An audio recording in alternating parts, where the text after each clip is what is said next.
Hey, Katie Jones here, and welcome to this week's parent question and video answer. And this week's question comes from Maggie, and she asks, is Anki a good revision tool to use? So nice, clear question. Thank you so much for sending it in, Maggie. And I picked this one because there's a lot of points that I can draw out of this question, which will be really useful. And it builds really nicely on last week's question, which also touched on revision. So here's what Anki is, if you're not familiar with it. It is a digital flashcard maker.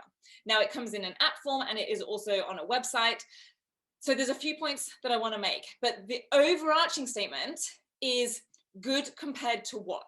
So any type of revision is going to be good compared to doing no revision. It's a bit like a nutrition expert. It was Dr. Michael Greger. I don't know if anyone's ever seen any of his stuff. He does the How Not to Die book, or he wrote the How Not to Die. He's got like a series. So I say he like does the How Not to Die. He's got a How Not to Die podcast. He's got a How Not to Die book. I read the book, or most of it, and he said, like, people will come and say to me, like, oh, is a sweet potato good for you? And he's like, well, compared to what? You know, maybe compared to broccoli, maybe not so much, but compared to chips, maybe yes.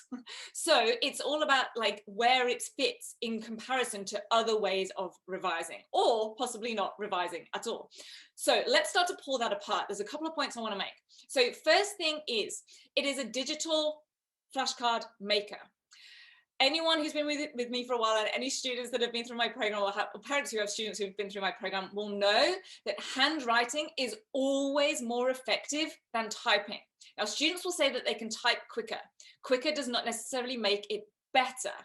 It's all about processing that information and the cognition that is going on in their brain whilst they are making that resource. So first up, if there is a specific reason why they need to type, or typing is actually better for them for a very specific reason, then obviously that's a whole different reasoning. Okay, and that may well be the best thing for them.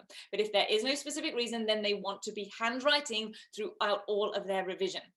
Now, that also does not mean to say that just because they've got heaps and heaps of handwritten little cards, that does not necessarily mean that that is perfect either. It's all about how they're creating those cards and what they're doing with the information in order to get it onto those cards. So let's talk about that for a moment as well.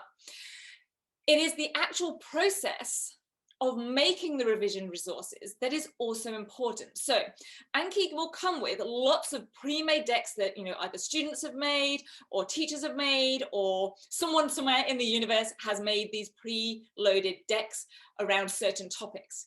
Now, the first thing your teen also needs to make sure is that that deck, if they're using a pre-made one, this is the risk with pre-made, is absolutely tied specifically to their syllabus. Is it testing them on the right content?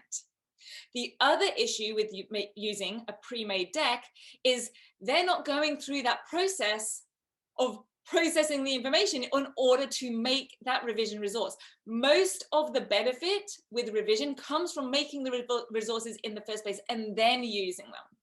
So I would avoid using a pre-made deck.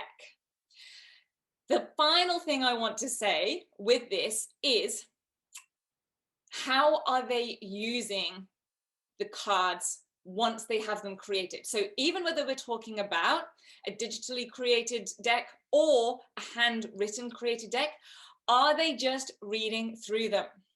Just reading through them is not processing. It's not actively engaging with the information.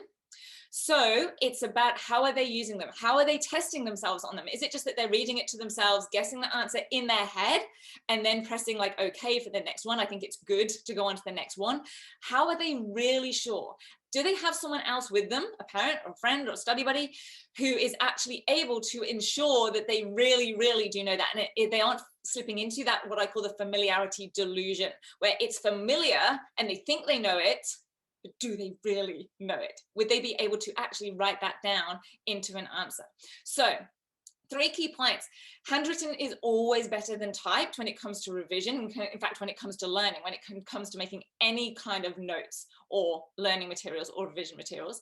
Number 2 is, it's the act of making those revision materials that's important. So even if they're going to do them digitally, because that's still better than nothing, then are they making them themselves, and are they making sure that it's aligned to their specific syllabus? And then how are they using them? They want to be doing more than just reading them or just sort of flipping them to themselves.